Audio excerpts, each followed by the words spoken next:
Halo guys, jumpa lagi dengan Sofyan dari Berita Gadget. Kalau kalian nyari smartphone 1 jutaan yang punya kamera bagus, desain yang beda, dan HP ini punya fitur unik, ini pilihan yang tepat. Ini adalah Infinix Hot 50i.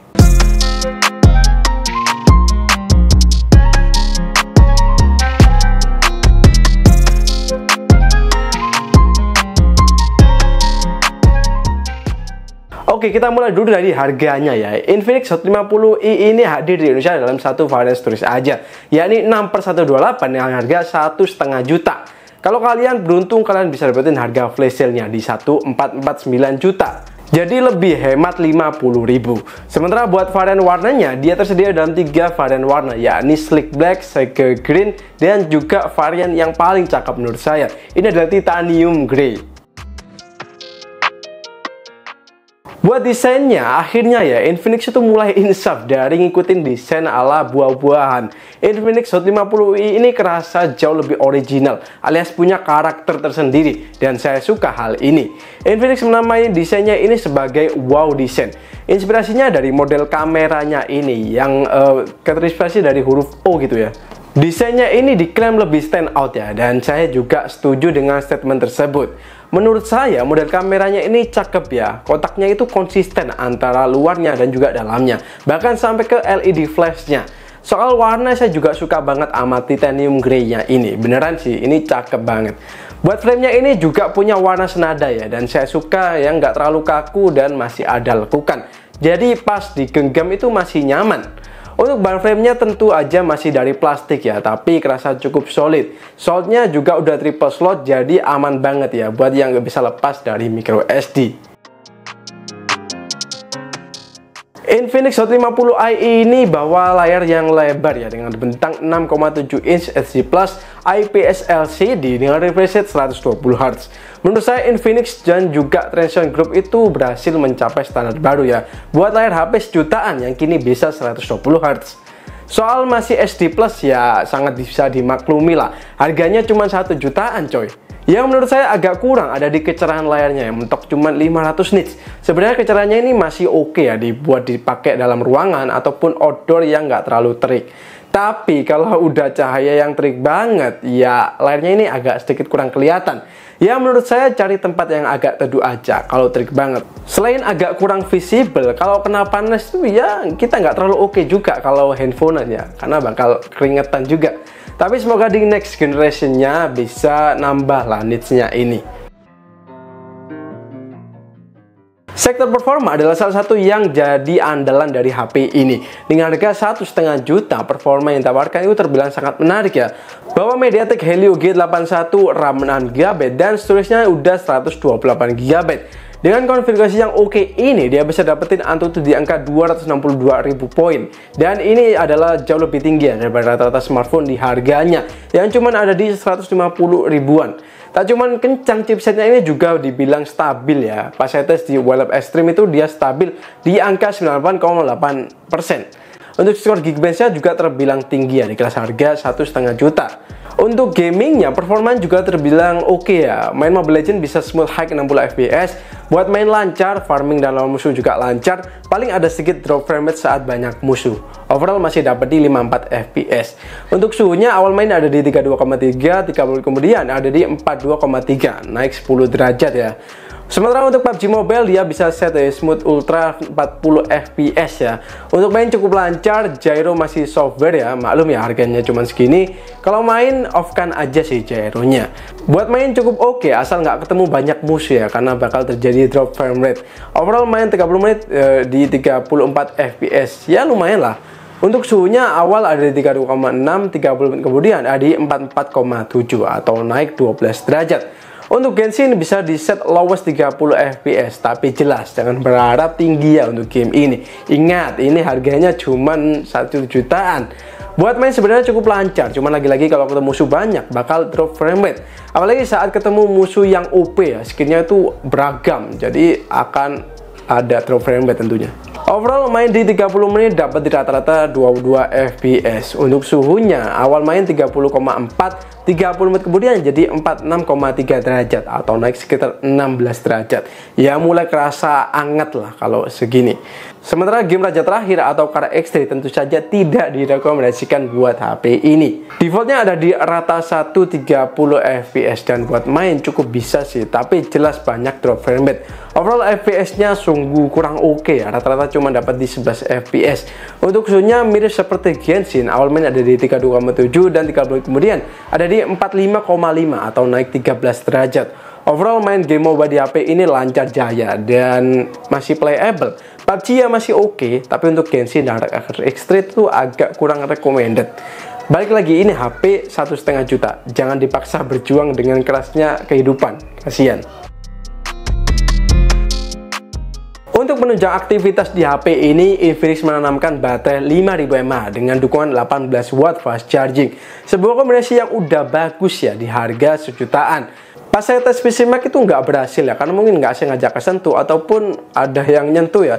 Tapi screen on time dia bisa dapat di 7 jam screen on time dengan brightness full. Ini luar biasa sih. Sebenarnya kalau buat gaming juga terhitung awet ya. Mobile Legends 30 menit ngurang 8%, PUBG 30 menit ngurang 9%, Genshin 30 menit ngurang 8%, dan Kara X3 30 menit ngurang 7%. Gimana? Awet kan? Untuk chargingnya saya tes 5% itu 5 menit jadi 10%, 10 menit jadi 14%, 30 menit jadi 32%, 1 jam jadi 57%. Dan untuk full itu butuh waktu 2 jam 10 menit. Nggak bisa dibilang cepat memang, tapi ya cukup oke lah mengingat harga yang ditawarkan. Untuk sektor kameranya, HP ini bawa dua kamera belakang dengan 48 megapiksel Sony IMX582 dan juga AI lens. Saya kembali dibuat tersenyum ya dengan pilihan sensor yang dipakai Transsion Group. Saya ngerti ini bukan sensor baru, tapi sensor ini sempat dipakai flagship tahun 2021 dan 2022 seperti Black Shark 4 dan juga Redmi K50. Selain itu mid-range semacam Poco F3 juga pakai sensor ini. Dan ketika dipakai di HP yang lebih murah, kualitasnya masih oke, walau memang prosesnya nggak bakal sebaik chipset kelas menengah ke atas. Yang menarik, sensor kamera eksklusif kayak gini tuh soal warna ya. Jadi reproduksi warnanya itu sangat baik, akurat juga dan nggak lebay soal pewarnaan. Paling yang beda dari processingnya adalah bagaimana dia sharpening gambarnya. Saya suka sih processingnya itu nggak kayak cat air, lebih ke tajam yang natural. Walau processingnya kayak gini tuh efeknya ya kalau low lag akan lebih banyak noise, tapi ya it's okay. Noise itu bukan masalah asal nggak berlebihan. Overall saya puas banget ya sama kameranya, utamanya foto-foto pakai HP ini tuh rasanya sangat menyenangkan.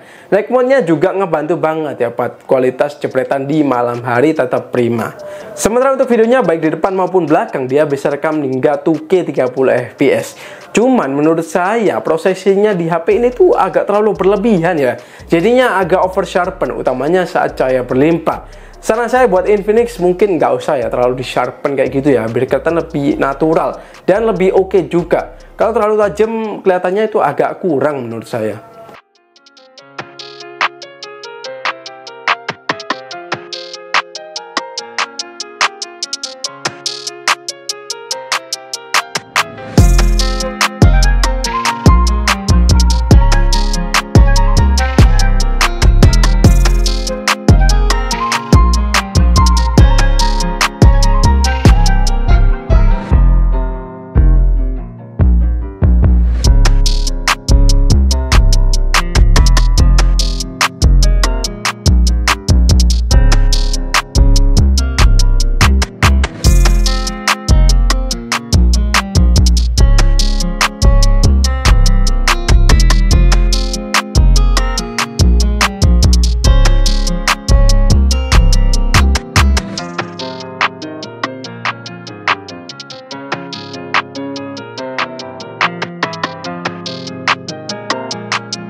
Oke, jadi ini adalah hasil dari kamera belakangnya.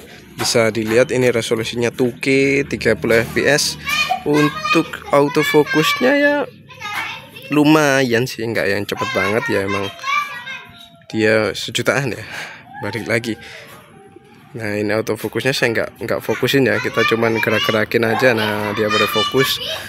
Nah ini fokus jauh, fokus deket, fokus jauh, fokus deket.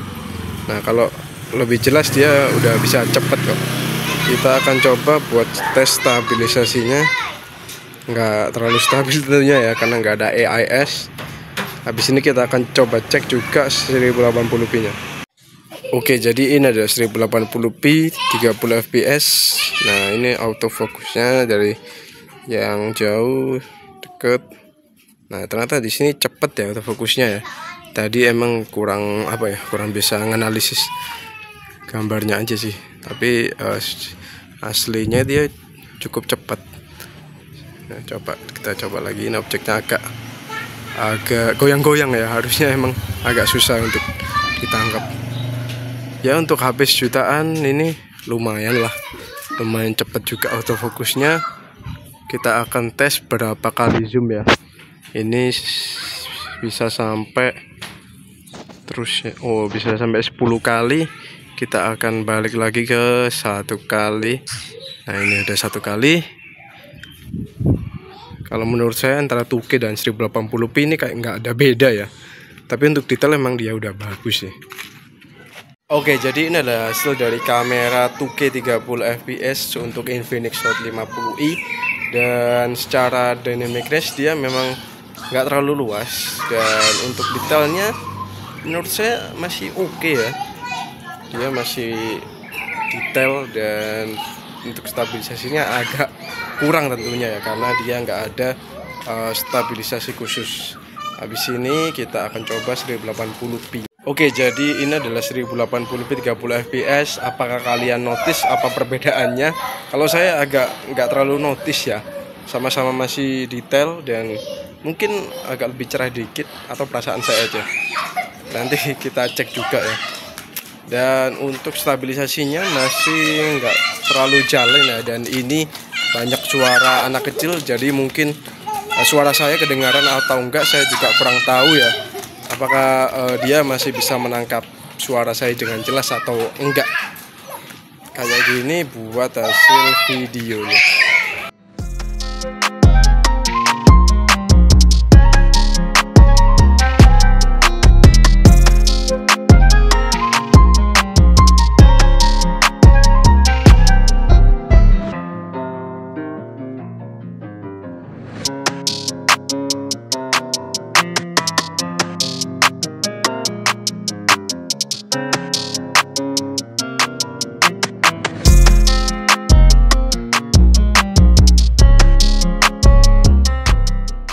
Buat experience HP ini menurut saya menyenangkan ya. So far itu nggak ada yang namanya lag atau buka tutup aplikasi yang nge-freeze gitu ya.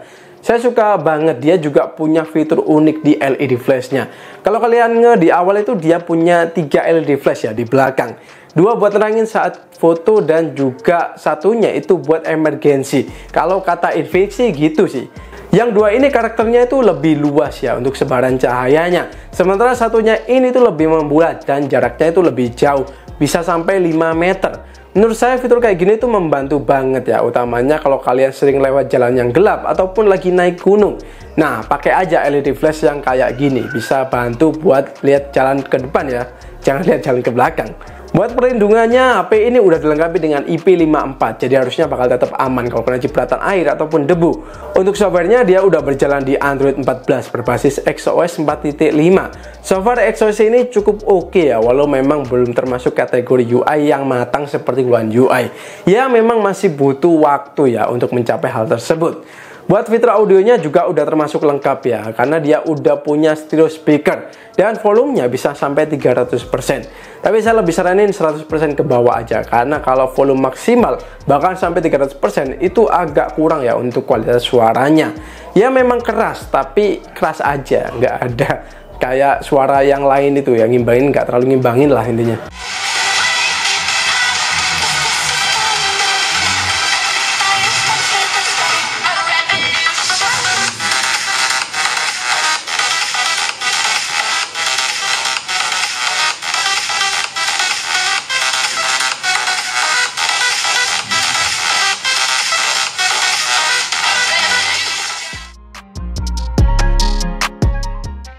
So, kesimpulan saya tentang HP ini udah deh, mending beli aja. Menurut saya nggak bakal rugi ya, ataupun nyesel buat beli HP ini. Pertama adalah kualitas baterainya yang jempolan. Kedua, dia punya fitur unik di LED flashnya. Ketiga, performanya itu oke ya buat harga 1,5 jutaan. Selain itu dia juga udah punya speaker yang udah stereo dan desainnya cakep ya dalam balutan warna titanium grey. Yang menurut saya bakal jadi pertimbangan sebelum beli HP ini adalah soal UI yang selalu saya ingetin ya. Karena emang nggak semua orang bakal cocok pakai HP ini dan UI ini. Kedua, soal videonya yang agak oversharpen tadi ya. Tapi overall kameranya itu bagus, utamanya buat fotonya. Ya intinya HP ini bakal tetap worth it dan saya rekomendasikan buat dibeli. Kalau menurut kalian gimana? Kalau kalian punya pendapat lain juga boleh banget ditulis di kolom komentar di bawah ya. Nanti kita diskusi bareng-bareng. Oke, terima kasih udah nonton video ini sampai habis. Sofyan di sini pamit dan kita bakal jumpa lagi di video selanjutnya.